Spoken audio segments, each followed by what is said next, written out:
Welcome and happy Monday. I hope all is well. I hope you had a great weekend and Valentine's Day went well. I am excited to actually talk through our topic today. It's actually out of our norm, all right? But I think it will be helpful based off of the sentiments of the time. But as you guys are watching, let me know where you're watching from. Welcome in, welcome in. All right. What are we talking about today? We are talking about navigating love in a performative measure, right? There are instances where we may find love to be performative. And so tonight is all about understanding that, what that looks like. It's not about necessarily shaming anyone. It's more of a check-in, right? Because the difference between love that performs and love that is rooted in authenticity and character is really how we can have a more mindful life. And this channel is all about mindful living and how we can be more present in our relationships, within ourselves, but then also within our relationships. So that's why this is the topic tonight. It's also what you guys voted for. Thank you for everyone who voted on the poll in the topics that we're talking about. Welcome in 93 Love. Welcome in Mark. You're watching from Belize. Awesome. Thank you for coming in. I got your email too. I appreciate you. Awesome. So we're going to dive into it, y'all. If you have any questions, let me know. This is very interactive live, so feel free to talk back to me. If this is your first time, my name is Debbie. I'm a certified mindfulness coach and also a therapist in training. Currently in an internship and attending Northwestern University to get my master's in counseling. So that's what gives me the license to talk to these different topics. But I'm excited to discuss tonight because this is something that is kind of dismissed, especially around this time, right? When we're around Valentine's Day, we got all of the posts, we got all the flowers, we got all of the presents and all of these things. But I think this is a great time to talk about this. So I love that this is what was voted on and what you guys voted to talk about. So what we're going to do is we're going to define performance love. We're going to define what that actually looks like. And then from there, discuss mindfully what love should look like, right? And I know we've done a few lives on love in general, but I think this has a different twist. So I hope that this brings some additional context and is helpful. So we'll talk about defining the performance love, what love should look like, and then also talk about how we can move from that performance type of love into a more of expressive type of love. And then there's also some key points and affirmations at the end. So I hope this is helpful. Again, let me know in the comments where you're watching from.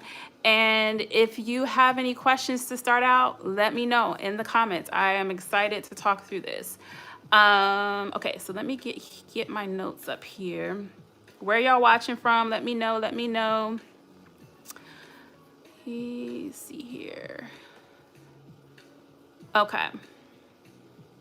So let's start out by definition. This is usually where I always start, right? Before we start going through a topic and really talking about it more in depth and providing more context, let's define it. So what is performance love? Or performing in love, right? So performance love is love that needs an audience. It's love that is has hyperactivity and needs reassurance and acknowledgement. And I say needs, right? Keyword is needs. Not to say that it can't have reassurance or it can't have some sense of knowledge, acknowledgement, but it needs it, right? And it needs it in a hyperactive way, okay? It's a love that's transactional, right? You give and then I take, and then you take and then I give. And that's only transactional. It's love that is conditional. So it's centered around scorekeeping, right? I did these things, you did these things, and based off of all of these things, this is what, comes out of it, right? You get this because of all of the scorekeeping, or you don't get this because of all of the scorekeeping, right? Love that is image-based, more about appearances than substance. All right. Performance love says, I love you because of what you do. Whereas instead of, I love you for who you are. Right. So that's just a quick definition or an overview of what performance love is. Okay. Now, when it comes to that, what we truly want, or what a lot of us are looking for, and hey, if you're not looking for it, let me know in the comments. But what we really are looking for is expressive love, right? Love that is integrity driven, love shown because it's true, not because someone is watching, right? Unconditional, so it's rooted in patience and kindness and forgiveness, versus it being all about what you do for me. Expressive love is authentic. Actions match the feelings, gestures flow naturally. All right. Selfless energy. So selfless actions are done to build connection rather than pressure. And then energy is calm, grounded, stable, and it's sustainable. Okay. Hi, Mira fan. Hi, Pamel. Hello, is it Shrimp Kid? I guess I'm saying that right. Hello. Hi, Lori. I'm sorry you had a bad day today. I hope today gets better for you. Hello, Harper. Welcome in. Okay, so that's the difference, right? We have performative love and expressive love. Performance is about proving your love. Expression is about living out your love. Okay. Hi, Lexi. Welcome in. Welcome in, Stranger Red. Welcome in. Okay, perfect. So performance is about proving your love. Expression is about living out your love. So what is love? Now, granted, everybody who watches me knows that my background is more biblical, so that's what I got to give y'all, right?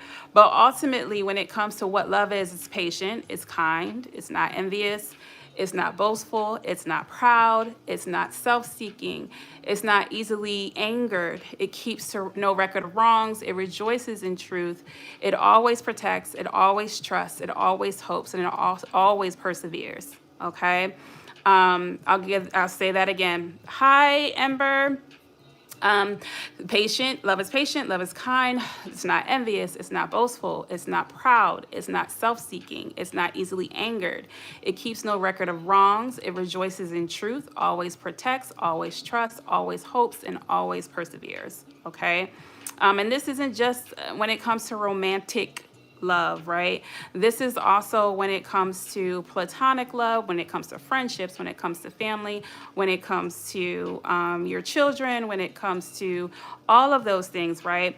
It is going to show up in that same way. Now, of course, when it comes to your spouse versus your mom, it's going to look different, but the context of it is going to be pretty much the same, okay? What is this? This is Alive. We're talking about performative love. Let's see here.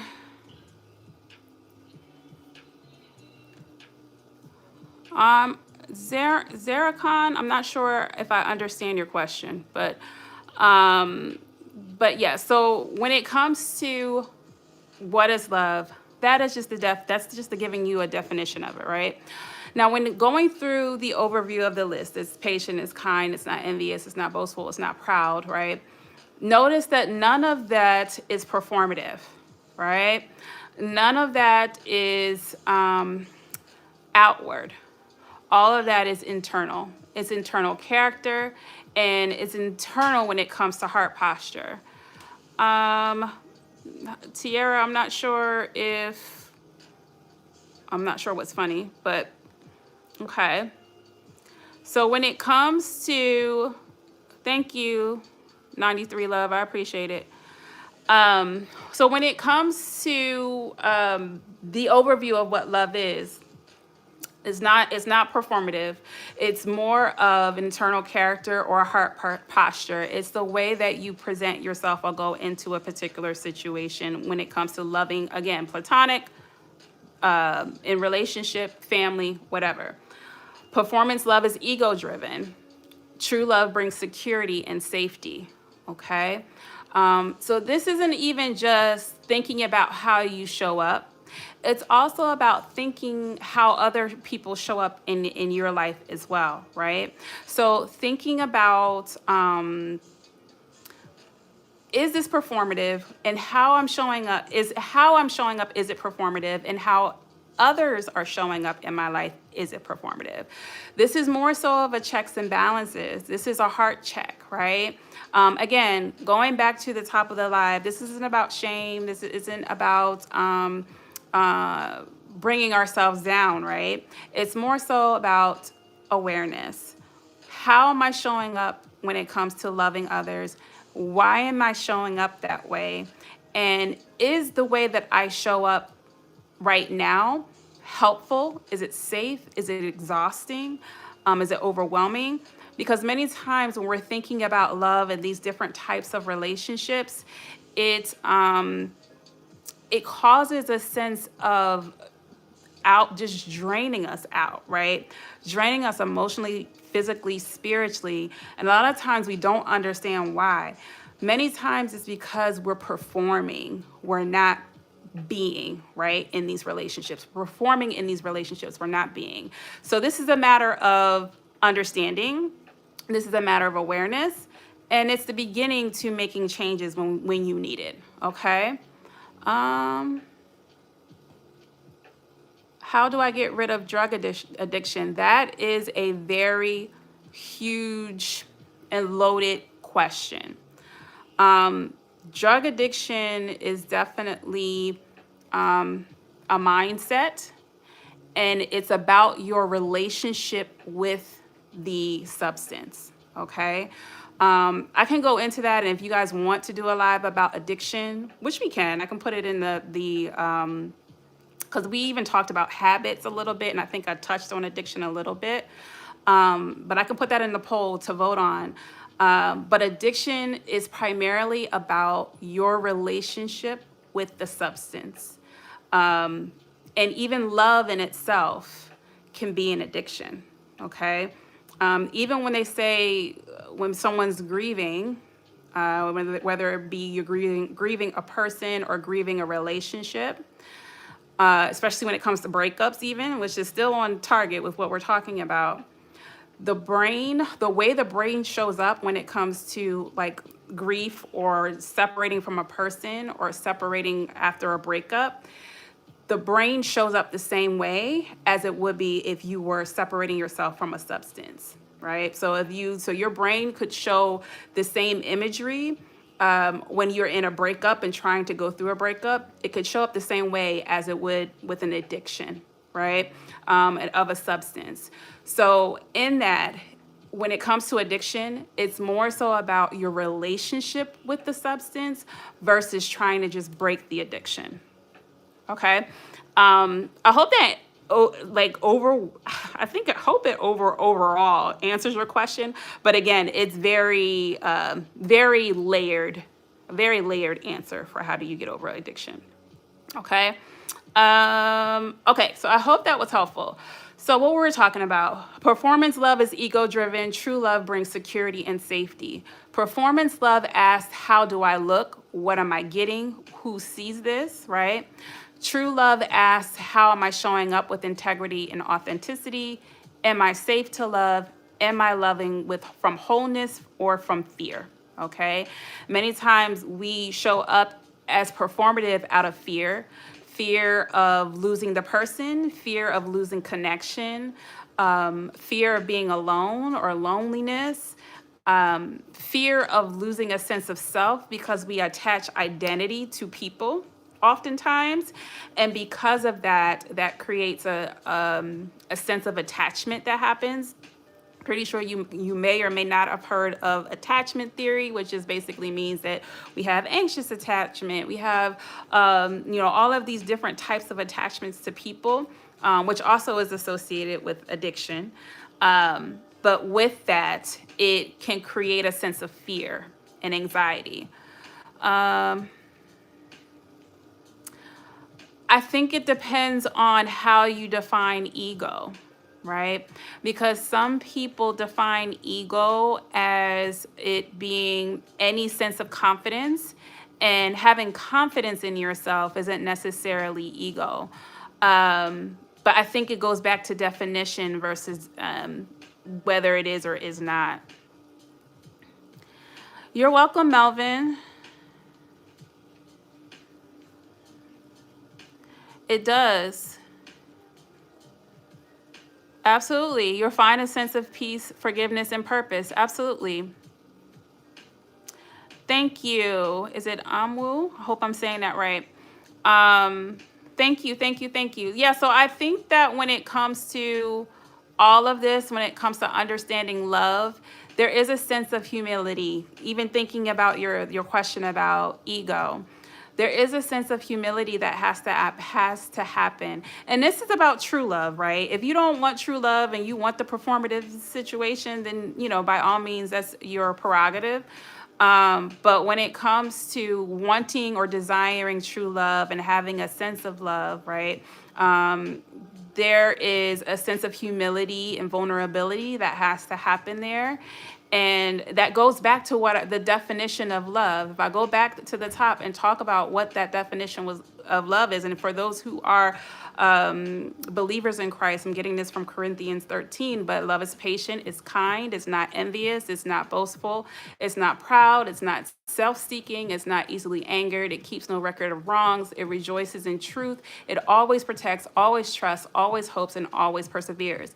Again, all of that is internal, and there's a sense of humility that has to happen in order for you to come to that sense of being, of me wanting true love, right? And what that looks like for people are going to be different, right? Some people may not believe in patience or forgiveness or anything, along those lines, but you got to ask yourself, if you don't, is that true love? Is that really what love should look like? All right. So we talked about true love. Am I showing up with integrity and authenticity? Am I safe to love? Am I loving from wholeness or from fear? If your love only shows up when you're appreciated, applauded, or reciprocated, is that necessarily love? That's validation seeking, right? Many times we seek validation in all of the aspects of life, and then when we don't get that, we change up how we act towards each other. Let me make sure I'm not missing any notes here. Now, granted, it's not to say that love shouldn't be appreciated, right? It's not to say that it shouldn't be applauded. It's not to say that it shouldn't be reciprocated. But if we show up differently based off of whether we do or do not get those things, that's where we want to ask the question of, is this love? What is your thoughts on true love being unconditional? Even if someone does you very wrong, should you still forgive them? So love should be unconditional, and I think I have it listed here. Love should include forgiveness, but I think people misinterpret what forgiveness really is, right? Forgiveness is releasing a debt. It's a matter of letting go of the offense. It's not approval of the offense. It's not that you still have access to me after the offense. It's not reconciliation, okay? And it's not that you are able to have proximity or to be around me. There's a difference. Forgiveness is for the person that's doing the forgiving. It's not for the other person. It's not the person that's asking either. They may not even be asking for forgiveness, right? It's a matter of release, because just for you to understand, unforgiveness is hidden sickness, right? The more that you build up unforgiveness in your heart and in your space, the more that it shows up in your body. I don't know if you've heard the term of the issues are in the tissues, right? When you have unforgiveness in your heart, that's trauma. right? And trauma lives in the body. The issues are in the tissues. So the more that you build up those issues that are in the tissues, the more that it ends up coming out in other ways. It comes out in bitterness, it comes out in resentment, it even can show up in physical ailments, whether it be digestion issues, anxiety. There's different, I forget there was a list somewhere, I would have to find it, but there's like a list of physical ailments that can show up as a result of unforgiveness. So many times, and I can understand your sentiment of not wanting to forgive people, right? Because not wanting to forgive or not forgiving someone is your way of vengeance, right? It's your way of getting back at them, even if you can't physically get back at them, right? So I'm going to hold this in my heart for ever and ever, because this is something that I can hold against them, and this is something that will get back at them, essentially. But then now you have to understand that now you're holding yourself in prison when it comes to unforgiveness. There's a sense of a burden now that's in your life because you're wanting to hold on to that unforgiveness to an extent that is detrimental to your mental health, is detrimental to your physical health, and it's just detrimental altogether to your spiritual health, right? It's detrimental altogether. So yes, love should be unconditional. And I'll talk about a little bit towards the end, like things to keep it to consider. But it doesn't mean approval. It doesn't mean I agree. It doesn't mean that even what they did is okay. It just means that I'm releasing this offense for my own freedom and sense of my own freedom and my own sense of worth. It doesn't mean proximity. It doesn't mean that they still have access. It just means that you have now the option to choose whether you want to participate in relationship with them. That's all that really means. That was long-winded, but I hope that gives you some sense of understanding of forgiveness and unconditional love. They say unforgiveness is drinking poison and expecting the other person to get hurt. Absolutely. It's like shooting your own self in the foot, right? And holding on to that trauma and not releasing it, right? And now that person lives rent-free in your head. Now that person lives rent-free in your body. Now what they did to you is now a huge part of your life, and you can't even live your life because you're so focused on what this person did. And then at the end of the day, you're up at night stressed about it, and they sleeping like a baby. We could care less, right? So just keep that in mind. I hope that was helpful, y'all. Okay, so where were we at? I don't know, y'all. Let's see. If your love only shows up when you're appreciated, applauded, or reciprocated, that's not necessarily love. That's validation seeking. Now, but now understanding that even love can be appreciated, it can be applauded, and it can be reciprocated, and that's a beautiful thing. But what happens when it's not? What happens with that? Do you still show up in the same way? Is it more of a human flaw where it's missed, which can happen, and it could be a common human experience? Or is this a relationship that I necessarily want to participate in, right? So there's a lot of questions that happen around that, but just understanding how love should show up. So how can we show up and express our love rather than perform our love? Okay, so how can we show up and express our love rather than perform our love? There's 4 different ways, y'all. I'm gonna go through these, and again, I hope this is helpful. I hope this gives you some type of sense of where to go from here. But drop your questions in the comments. If this is helping you, please drop a heart. Let me know. Let me see. I would love to see how this is helping, or if this is helping. Okay. How can we show up and express our love rather than perform our love? Forgiveness. I'm still dealing with recent trauma that included intentional humiliation, deceit, and actual thievery. Yes, absolutely. And I can understand that. And I can understand that it's difficult to forgive in those types of situations. And forgiveness may take time, right? And forgiveness may not be as apparent, right? Again, this goes back to forgiveness doesn't mean reconciliation. It doesn't mean approval. It doesn't mean agreement. And it doesn't mean that it didn't hurt, right?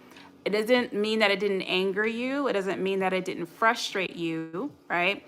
And I have a live on forgiveness. I forget how far back it is. But if you search in the channel, you should be able to find it under the Haven Inspired Lives playlist.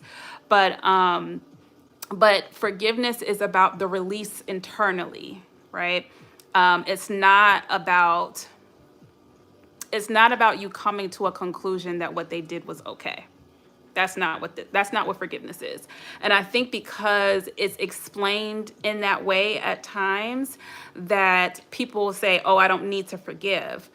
Ultimately, you releasing it internally is what's most important. Okay? Again, it's not agreement, it's not approval, it's not reconciliation. It doesn't even mean that you do not seek justice, right? You still seek justice on it, right? But it's more so of you being able to internally release it and let it go.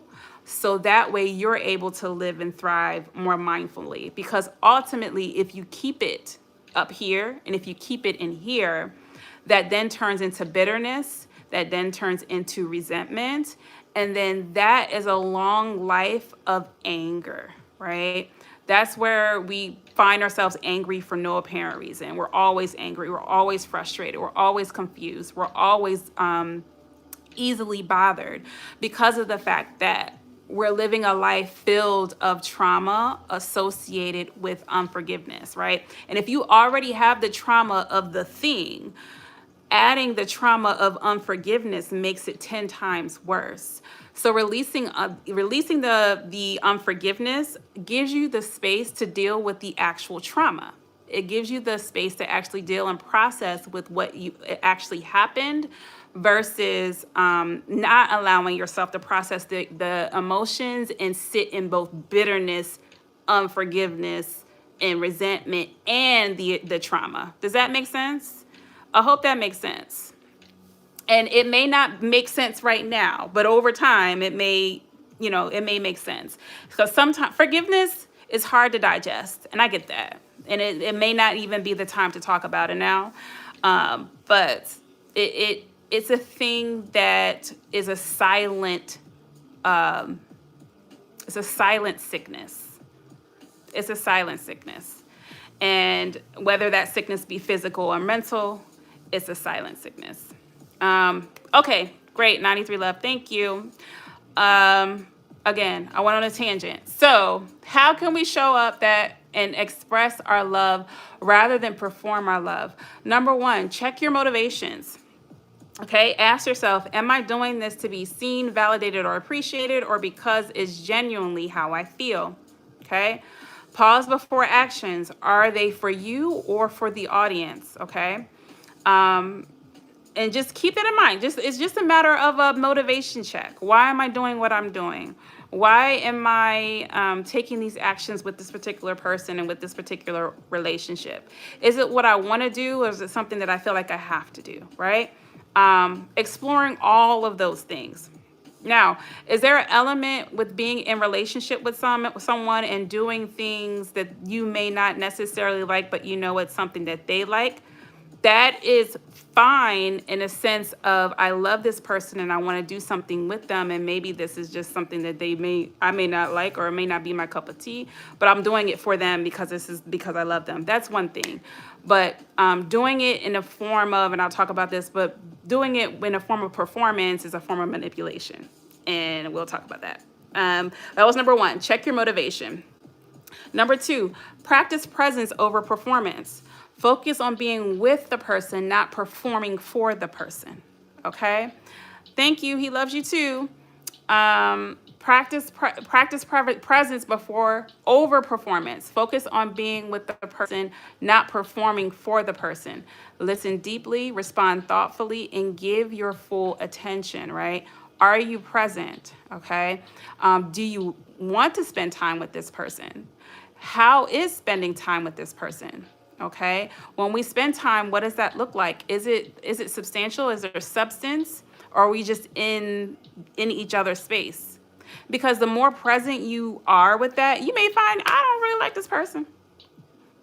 I don't like them. I'm just here because I feel like I have to be or I should be. I don't really want to be in relationship with them.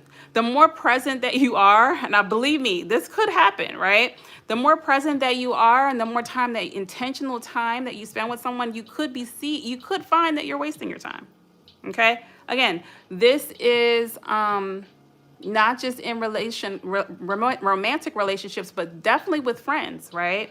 And you have all of these friendships. And now there's, granted, and maybe this is a female thing, but a lot of times you'll have friendships for certain things. Like, oh, I have, this friendship. These are people that I hang out with when I go out. These are the people that I have like my really close proximity, and we hang out together a lot or often. It's the person I talk to very often. We talk weekly or daily or whatever. I'm not talking about that, but this is more so of understanding why you're present in these relationships. And is my presence performative or is it genuine? That's really what it's getting down to. Okay. Number 3, love without attachment to outcome.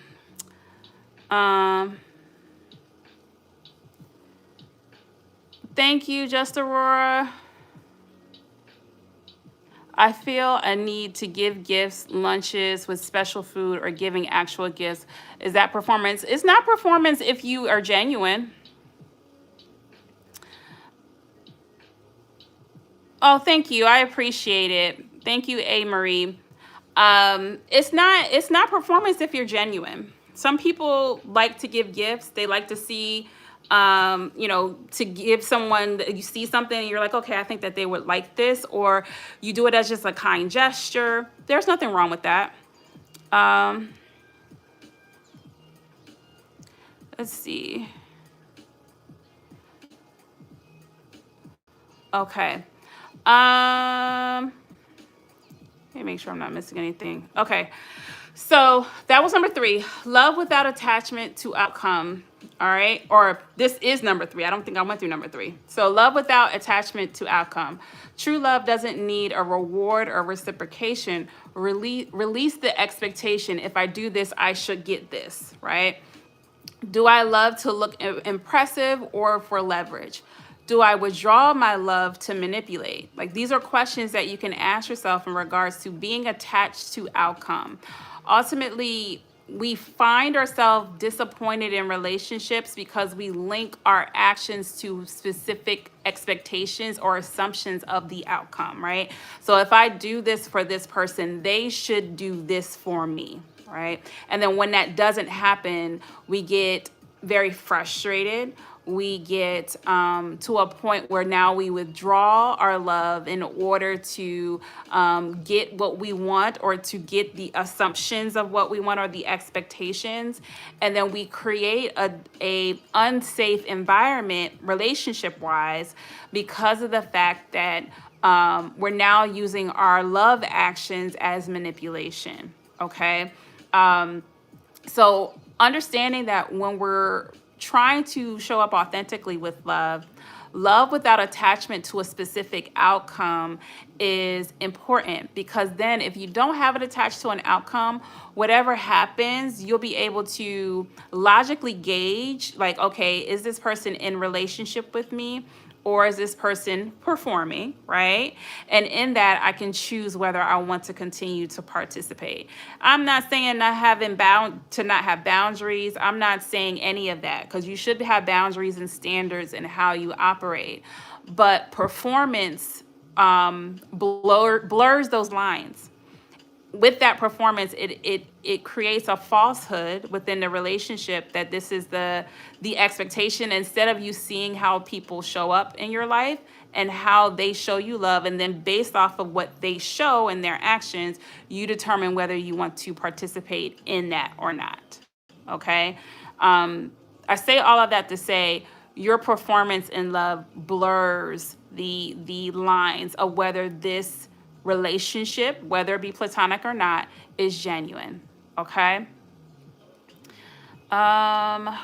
Keep pushing, keep grinding, keep a positive mindset, and never lose focus on your goals. Let no one stop you, not even haters. Just know I've been there and got your back. Oh, I appreciate that, A. Marie. Thank you. I appreciate that. Okay, so that was number 3. Love without attachment to an outcome. Let me make sure I'm not missing any notes here.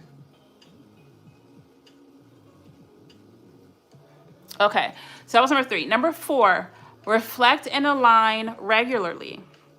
Reflect and align regularly.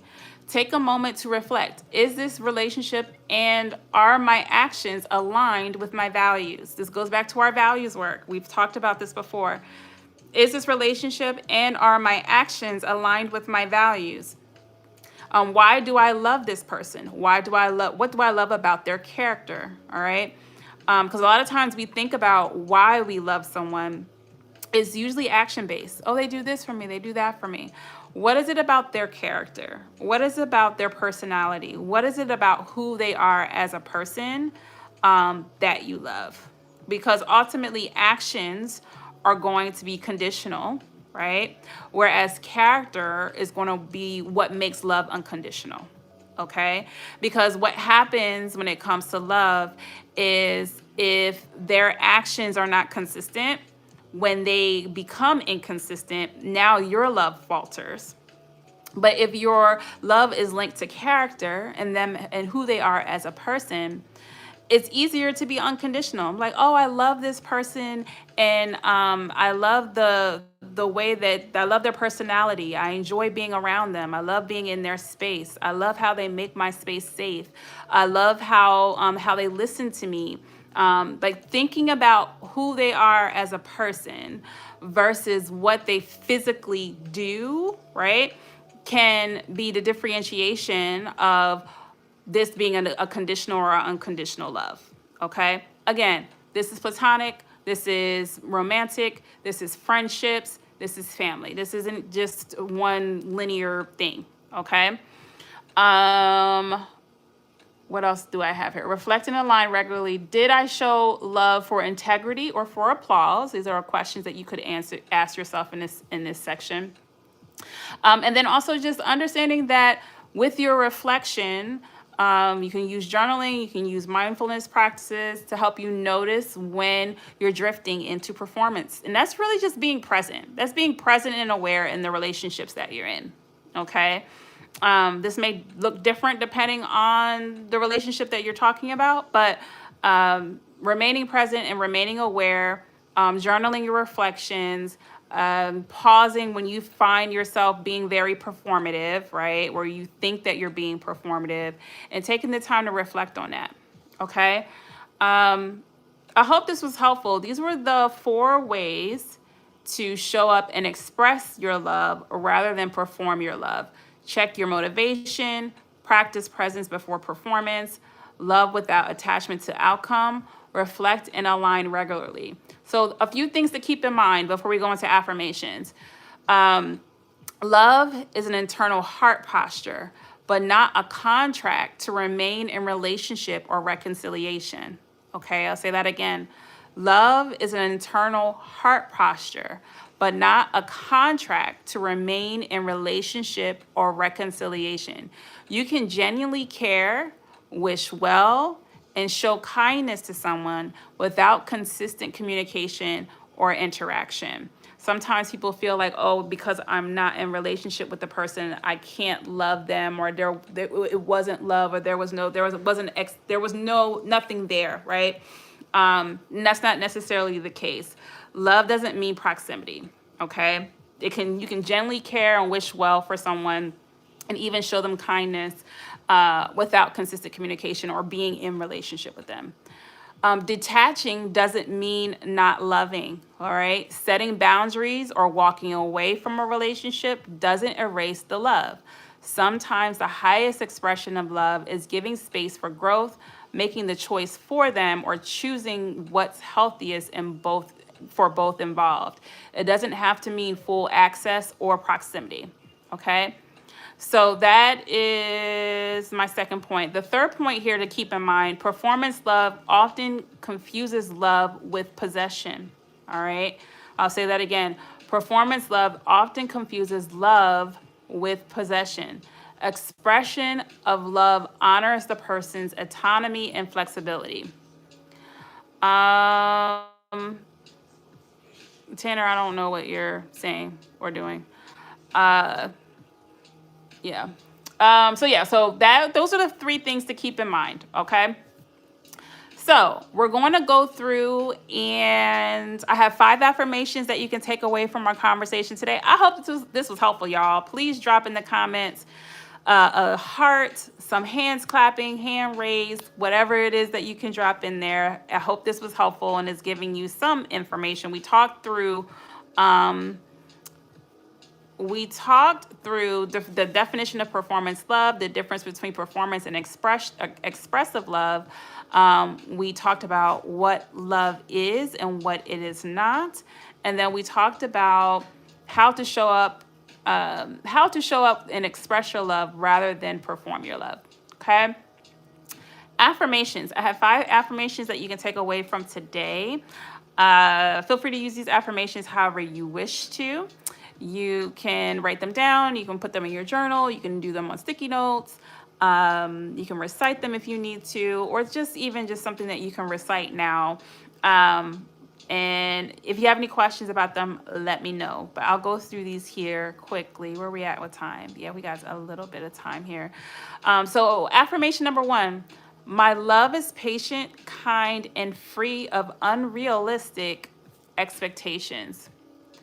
My love is patient, kind, and free of unrealistic expectations. I'll say that again. My love is patient, kind, and free of unrealistic expectations. Now, expectations are not necessarily the same as boundaries, right? So I don't want you to confuse the expectations comment with boundary, because boundaries are very important in relationships. So expectations try to control someone else's behavior. They are unspoken assumptions, right? And when it comes to boundaries control access to you, right? Expectations say you should. Boundaries say I will. Loving someone doesn't mean lowering your standards. It means loving fully without abandoning yourself. Okay, so just because it says expectations, I don't want that to cause confusion. This is more about unrealistic expectations, and the unrealistic expectations are most likely assumed or based off of your own assumptions on what others' actions should or should not be. Okay, now again, I'm not saying to minimize your standards and your boundaries. It just means that you view and see what people do and you choose whether you're going to participate. Okay?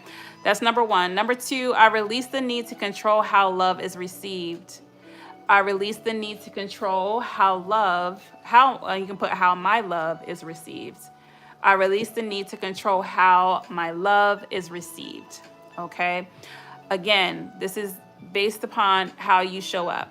You show up the way that you want to show up. You show up authentically. And if it's not received, that doesn't mean that it was necessarily, and I say this with a fine line, it doesn't mean that it was necessarily bad. It just means that that person is not necessarily your person. Okay? Now, granted, don't show up janky. Okay? Like I said, I say this with a fine line. Don't show up janky. Show up authentic. Show up with empathy. Show up with compassion, right? Because sometimes people are not going to receive it because it's janky. And if it's janky, that's something that you want to observe within yourself and have your own self-awareness on. Okay? That was number 2. I release the need to control how my love is received. I'm going to make sure to put this in here because I'm going to make sure. Had a typo. Okay. Number 3, true love honors boundaries, but both mine and theirs. True love honors boundaries, both mine and theirs. I don't know where that music came from. I don't want to mess up my live here. I got to keep my copyright music on. All right, or non-copywritten music on. Okay, I release the need to control. I'm sorry. Yeah, true love honors boundaries, both mine and theirs. So just understanding, it goes back to number one, is that this isn't about unrealistic expectations, but understanding and respecting boundaries creates safety, right? It creates safety and love in relationships and in communication. So keeping that in mind, true love honors boundaries, both mine and theirs. All right. Number four, I am capable of loving without keeping score. I am capable of loving without keeping score. I am capable of loving without keeping score. Keeping score brings fire to bitterness and resentment, which we talked about when it comes to unforgiveness. Recognize patterns and what they show and choose whether you want to participate, okay? Keeping score isn't recognizing patterns. There's a difference. Okay, keeping score is like, okay, I did this for you. You need to make sure that you do this for me.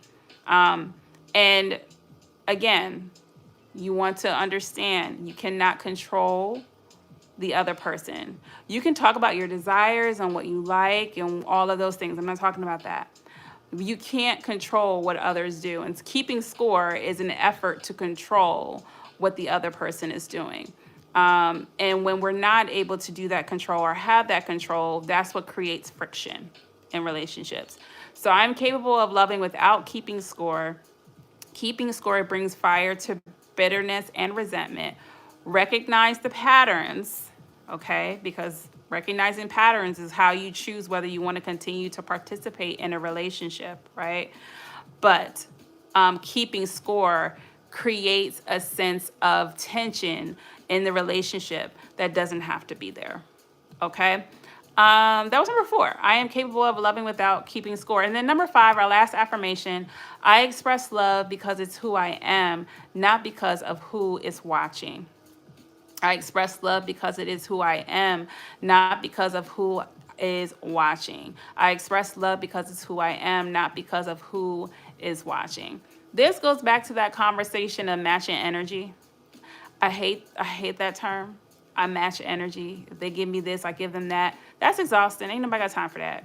Show up authentically. Show up with who you are, and show up that way regardless of who's watching. And then in that, you determine who has proximity, who has access, and what kind of boundaries you set. That's how you show up authentically. And oftentimes we find ourselves performing in relationships because we're trying to showcase ourselves to be a certain way. And in that, it creates more internal conflict because it's like, okay, I'm not being myself. All right. And the more internal conflict that shows up within ourselves, that's where the anxiety comes. That's where depression comes. That's where fatigue and burnout and all of the other mental health concerns come because of the fact that we're having this wrestle back and forth of identity versus action. All right. And performance love is about eliminating the aspect of me showing up inauthentically, right? And the more that you're able to show up in an authentic way, the more that you'll bring around people that are more divine connections, right? Connections that fit into who you are as a person. And many times we find ourselves in this conflict because we're surrounded by people that aren't meant to be there, right? We're in relationship with people that aren't meant to be there. And that is where depression comes from. That's where exhaustion comes from. That's where fight or flight comes from. That's where an unregulated nervous system comes from. Because we're spending time in spaces and in relationships that don't allow us to show up authentically. And performing puts you in intentionally or unintentionally in that state. So this is a matter of, again, this is not shaming. This is not guilt tripping. This is just a checks and balances. This is a check-in. Am I performing in my relationships? Am I being myself? Am I showing up authentically? Am I expressing love or am I performing love? Okay. This is just a matter of thinking through all of those things and doing a checks and balances on that. I hope this was helpful, y'all. I really do. I know this is like a different type of topic that we've talked about in the past when it comes to performance love. By any means, I'm not a love expert, all right? But this is within my research within the clinical space. This is what I found. And then, of course, like I said, I'm Christian, y'all. There's going to be some elements of what love is that comes from my own internal core belief. So take it with a grain of salt if you want to. If it's something that you feel is helpful for you, I hope that it brings some type of comfort and solace. But yeah, again, if this is your first time, my name is Debbie. I'm a certified mindfulness coach. We talk about all things mindful living on this channel. We do this live every Monday at 8 p.m. Central Standard Time. This playback should show up in the next couple of minutes or so. But I hope this is helpful. I'm going to post a new poll on Saturday for next Monday's topic.